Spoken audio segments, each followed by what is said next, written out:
ક્યારે એવો વિચાર આવ્યો છે કે આપણે કોણ છીએ? આ આખું બ્રહ્માંડ શું છે? જીવનનો સાચો અર્થ શું છે? આજે આપણે આવા જ કેટલાક ગહન પ્રશ્નોના જવાબ શોધવાની એક અદ્ભુત યાત્રા પર નીકળવાના છીએ. અને આપણી આ યાત્રાનો આધાર છે એક પ્રાચીન ગ્રંથ 108 ઉપનિષદ બ્રહ્મવિદ્યાખંડ. તો ચાલો સાથે મળીને આ જ્ઞાનના રહસ્યોને સમજીએ. તો સૌથી પહેલો અને સૌથી મોટો સવાલ કે આખરે વાસ્તવિકતાનું અંતિમ સ્વરૂપ શું છે? આ એવો પ્રશ્ન છે જે હજારો વર્ષોથી મનુષ્ય પૂછતો આવ્યો છે. પ્રાચીન ઋષિઓથી લઈને આજના વૈજ્ઞાનિકો સુધી દરેક જણ આ કોયડો ઉકેલવા મથે છે. અને આજે આપણે આ જ સવાલના જવાબની શોધમાં આગળ વધીશું. અને હા, સત્યને જાણવાની આ જે તડપ છે એ કંઈ નવી નથી. એ તો એક શાશ્વત માનવ શોધ છે, એક એવી યાત્રા છે જે સદીઓથી, યુગોથી ચાલી આવી રહી છે. જરા વિચારો, હિમાલયની ગુફાઓમાં કે પછી વડના ઝાડ નીચે ધ્યાનમગ્ન ઋષિઓ, એ બધા શું શોધી રહ્યા હતા? એ બધા અસ્તિત્વના ઊંડાણમાં ડૂબકી મારીને સત્યના મોતી શોધવાનો પ્રયાસ કરી રહ્યા હતા. અને ઉપનિષદો એટલે આ જ પ્રયાસનો, આ જ ચિંતનનું પરિણામ, એક એવો જ્ઞાનનો ભંડાર જે આજે પણ એટલો જ પ્રાસંગિક છે. તો આ ગહન પ્રશ્નોના જવાબ મળશે ક્યાં? એનો એક રસ્તો ઉપનિષદો તરફ જાય છે. પણ સવાલ એ છે કે આ ઉપનિષદ છે શું? આ કોઈ એક પુસ્તકનું નામ નથી, પણ એનાથી ઘણું વધારે છે. ઉપનિષદ શબ્દનો અર્થ જ કેટલો સુંદર છે. એનો શાબ્દિક અર્થ થાય છે નજીક બેસવું. આ શબ્દ સાંભળતા જ એક ચિત્ર સામે આવે છે નહીં, કે એક શિષ્ય પોતાના ગુરુના ચરણો પાસે પૂરી શ્રદ્ધા અને વિનમ્રતાથી બેઠો છે અને ગહેન જ્ઞાન પ્રાપ્ત કરી રહ્યો છે.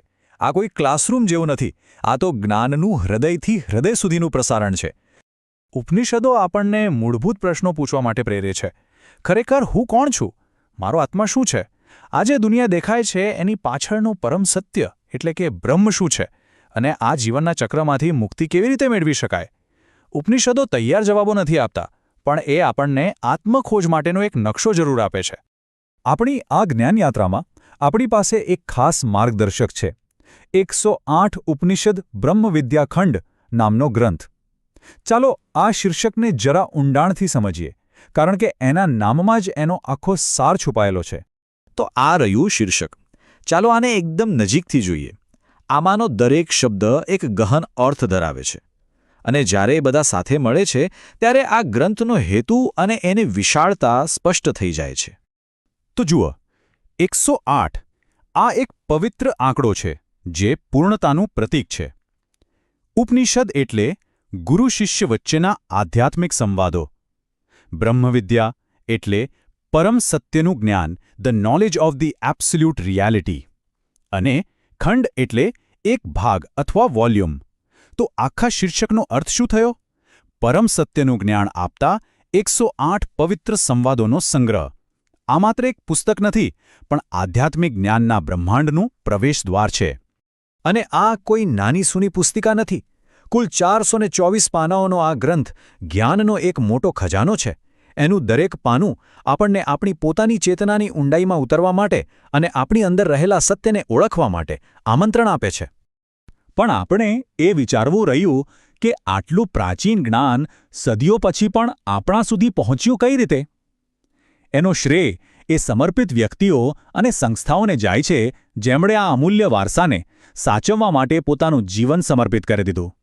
અને આવી જ એક અદ્ભુત સંસ્થા છે મથુરાની યુગ નિર્માણ યોજના, જે પુસ્તકની આપણે વાત કરી રહ્યા છીએ તેના પ્રકાશક યુગ ઋષિ પંડિત શ્રીરામ શર્મા આચાર્યજી દ્વારા સ્થાપિત આ સંસ્થાના પ્રયાસોને કારણે જ આ ગહન જ્ઞાન આજે આપણા જેવા સાધકો માટે સરળતાથી ઉપલબ્ધ બન્યું છે.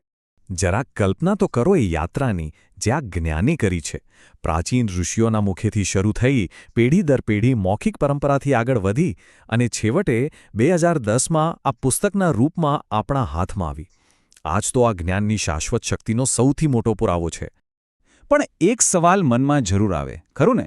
કે ભાઈ, આ બધી હજારો વર્ષ જૂની વાતોનું આજના 21મી સદીના જીવનમાં શું કામ? આ પ્રાચીન ગ્રંથો આપણને આજના જટિલ જીવનમાં કઈ રીતે મદદ કરી શકે? જવાબ કદાચ આપણને આશ્ચર્ય પમાડી શકે છે. આ શક્તિશાળી વિચાર ઉપનિષદોના મૂળ સંદેશને જ પડઘો પાડે છે. ઉપનિષદોનું મહાવાક્ય છે અહમ બ્રહ્માસ્મિ, એટલે કે હું જ બ્રહ્મ છું. એનો અર્થ એ છે કે પરમ શક્તિ, પરમ સત્ય એ ક્યાંક બહાર દૂર આકાશમાં નથી, પણ આપણી પોતાની અંદર જ છે. એ આપણી શુદ્ધ ચેતનાનું જ સ્વરૂપ છે. આ જ તો સૌથી મોટી શોધ છે. આજની આ ભાગદોડ અને વિક્ષેપોથી ભરેલી દુનિયામાં ઉપનિષદો આપણને એક શાંત, સ્થિર આશ્રય આપે છે. એ આપણને બહાર ભટકવાને બદલે અંદરની તરફ વળવાનું શીખવે છે. જીવનની અંધાધૂંધી વચ્ચે પણ શાંતિ અને જ્ઞાનના એ સ્ત્રોત સાથે ફરીથી જોડાવાનું શીખવે છે, જે હંમેશા આપણી અંદર હાજર જ હોય છે. તો ચાલો ટૂંકમાં ફરી જોઈ લઈએ કે આજે આપણે શું સમજ્યા. પહેલું, ઉપનિષદો માત્ર જૂના ગ્રંથો નથી, પણ આત્મખોજ માટેના જીવંત માર્ગદર્શક છે. બીજું, 108 ઉપનિષદ બ્રહ્મવિદ્યાખંડ એ આ જ્ઞાનના ખજાનાની ચાવી છે. અને ત્રીજું, અને સૌથી અગત્યનું, કે સત્ય અને શાંતિની યાત્રા બહાર નહીં પણ અંદરની તરફ જવાથી શરૂ થાય છે. અને આ ચર્ચાના અંતે બસ એક વિચાર સાથે આપણને છોડીને જાઉં છું કે આપણી પોતાની અંદર એવું કયું જ્ઞાન, એવું કયું શાણપણ છુપાયેલું છે જે બસ જાગૃત થવાની રાહ જોઈ રહ્યું છે. યાદ રાખજો, આત્મશોધની યાત્રા એ જીવનનું સૌથી મોટું સાહસ છે. શું આપણે એ સાહસ માટે તૈયાર છીએ?